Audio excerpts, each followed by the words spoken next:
Hi అండి, welcome to my channel Sravani spicy kitchen. నేను మీ శ్రావణి. ఇవాళైతే నేను చాలా అంటే చాలా క్రిస్పీగా కరకరలాడుతూ ఉండేటటువంటి పప్పు చెక్కలు, అలానే నిప్పట్లు, అప్పలాలని కూడా అంటారు కదా, రకరకాలుగా పిలుస్తారు. మీరేమంటారో అయితే కామెంట్ చేయండి. ఈ పప్పు చెక్కలు అయితే ఎక్స్ట్రాగా క్రిస్పీగా భలే ఉంటాయి. నేను ఇక్కడ చూపిస్తున్నాను కదా, చూస్తుంటేనే అర్థమైపోతుంది కదా. గాలి తగలకుండా 3 వీక్స్ నుంచి 4 వీక్స్ వరకు ఎయిర్ కంటైనర్లో పెట్టారంటే అదే క్రిస్పీనెస్తో ఉంటాయి. తప్పకుండా అయితే ట్రై చేయండి. పిల్లలకి ఈవినింగ్ స్నాక్గా కూడా బాగా ఒకసారి చేసి పెట్టేశారంటే 2 వీక్స్ వరకు బాగా ఎంజాయ్ చేస్తారు. లేట్ చేయకుండా ప్రాసెస్లోకి అయితే వెళ్ళిపోదాం.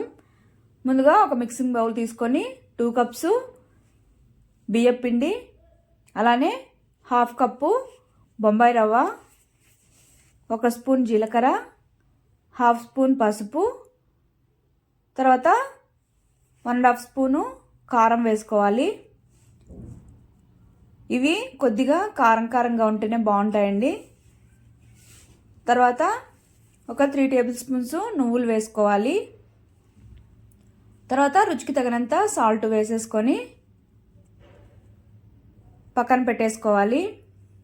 ఇప్పుడైతే ఒక మిక్సీ జార్ తీసుకొని 1/2 కప్పు వేయించిన పల్లీలు, 1/2 కప్పు పప్పులు వేసుకొని ఇలాగా బరకగా మిక్సీ పట్టుకోవాలి. ఈ పొడిని మొత్తం ఈ పిండిలోకి ట్రాన్స్ఫర్ చేసేసుకోవాలి. మొత్తం ట్రాన్స్ఫర్ చేసేసుకున్నాక ఇందులోనే నేను సన్నగా అయినా కట్ చేసేసుకోవచ్చు, లేదంటే ఇలాగ మిక్సీకి ఆపి ఒక 2 మినిట్స్ పట్టుకున్నారంటే కచ్చపచ్చగా అయిపోతుంది. కరివేపాకు అనేది వేసేసుకున్నాక బాగా వేడిగా ఉండేటటువంటి ఆయిల్ 1 స్పూన్ వేసేసుకోవాలి.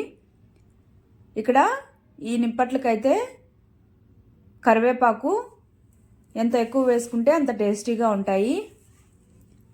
తర్వాత మొత్తం ఆయిల్ పిండి మొత్తం బాగా మిక్స్ అయిపోయేలాగా ఒకసారి బాగా కలిపేసుకోవాలి.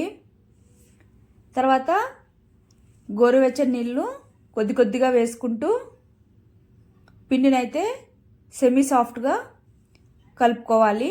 మళ్ళీ హార్డ్గా ఉన్నా కూడా ఒత్తడానికి స్క్రాచెస్ పడిపోతాయి. కాబట్టి సెమీ సాఫ్ట్గా అయితే పర్ఫెక్ట్గా ఉంటుంది. ఈ విధంగా మొత్తం పిండిని కలిపేసుకున్నాక కాసేపు పక్కన పెట్టేసుకోవాలి. ఈ అప్పలాలు అయితే ఒక్కరే అయినా ఎన్నైనా చేసేయచ్చు ఈ ప్రాసెస్లో అయితే. తర్వాత అయితే పిండిని మళ్ళీ ఒకసారి కలిపేసుకొని మీడియం సైజ్ బాల్స్ చేసేసుకోవాలి. ఇలాగ మొత్తం బాల్స్ అన్ని ప్రిపేర్ చేసేసుకున్నాక పక్కన పెట్టేసుకొని నేను ఇక్కడ ఒక పాలిథిన్ షీట్ తీసుకున్నాను. క్లీన్ చేసేసుకున్నాక మొత్తం ఆయిల్ గ్రీస్ చేసేసుకోవాలి.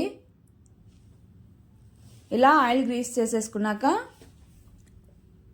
మనము చేసుకున్న ఉండలన్నీ గ్యాప్ ఇచ్చి నేను ఇక్కడ చూపిస్తున్నాను కదా, అదేవిధంగా మొత్తం పెట్టేసుకున్నాక ఇలాగా ఫ్లాట్గా ఉన్న బౌల్ కానీ ఏదైనా కానీ తీసుకొని మనం ఒత్తుకునేటప్పుడు పైన అయితే కవర్ కానీ లేదా ఇలాంటి షీట్ అయినా వేసుకోవచ్చు. వేసేసుకొని నేను ఇక్కడ చూపిస్తున్నట్టుగా ప్రెస్ చేసేసుకోవడమే. ఇలా చేయడం వల్ల ప్రాసెస్ ఈజీగా అయిపోతుంది, అలానే షేప్ కూడా మంచిగా వస్తాయి విరిగిపోకుండా. ఇలా చేయడం వల్ల ఎన్నైనా కానీ ఈజీగా ఒకరే చేసేసుకోవచ్చు, ఎవరు హెల్ప్ లేకుండా కూడా. చూడండి, షేప్ కూడా మంచిగా వచ్చాయి కదా. ఈ విధంగా అన్నీ ఒత్తేసుకున్నాక ఇలాగ మొత్తం అన్నీ తీసేసుకొని ఆయిల్లో వేసేసుకోవడమే. ఆయిల్ అనేది ముందుగా బాగా వేడిగా ఉన్నప్పుడు వేసేసుకొని మంటను వేసేసుకున్నాక మీడియం ఫ్లేమ్లోకి పెట్టుకొని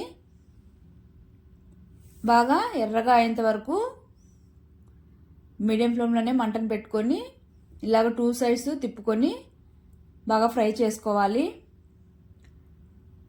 ఇలా చేసుకోవడం వల్ల ఇంకా క్రిస్పీగా కూడా ఉంటాయి బాగా. ఆయిల్ కూడా ఎక్కువ పీల్చవండి. తీసి పక్కన ప్లేట్లో పెట్టేసుకొని మిగిలినవి కూడా వేసేసుకొని బాగా కలర్ వచ్చేంత వరకు ఫ్రై చేసేసుకొని తీసేసుకోవడమే. మిగిలినవి కూడా చేసేసుకొని పక్కన పెట్టేసుకొని చల్లారాక ఎయిటెడ్ కంటైనర్లో పెట్టారంటే అస్సలు పాడవకుండా ఎన్ని రోజులైనా కరకరలాడుతూ ఉంటాయి. మరి లేట్ చేయకుండా వెళ్ళి మీరు కూడా ట్రై చేసి మీకు ఎలా వచ్చిందో కామెంట్ చేయండి. Okay, bye. Thank you for watching.